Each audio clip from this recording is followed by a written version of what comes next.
Om Namah Shivaya, Om Amteshwara Namaha. Today I Somdata from class 8A. Today I will discuss on the topic how secularism is unique in India. Let's talk about what is secularism.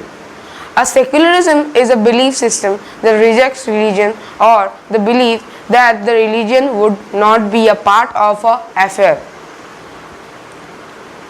or of a state or of a part of a public education. The principle of a separation of church and states, of keeping religion of the public school system are an example of the secularism. Now let's talk more about secularism. Union of the India is established the fact that India was secular since the formation of republic. The judgment established that there is a separation of states and religion. It is state in the matter of state, religion has no place. The constitution doesn't recognize it, doesn't permit mixing religion and state powers. What are the main features of Indian secularism? They are equal respect and recognition for all the religion by the state, no discrimination by the state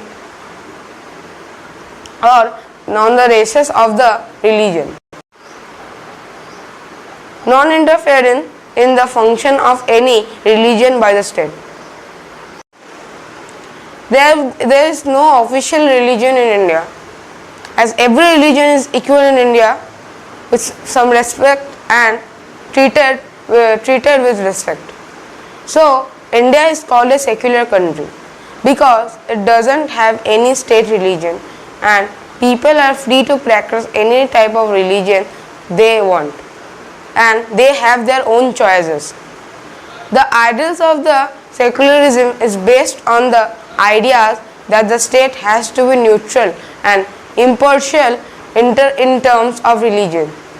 The Constitution guarantees the right to freedom of religion, according which all the religions are equal. The Constitution guarantees the right to freedom.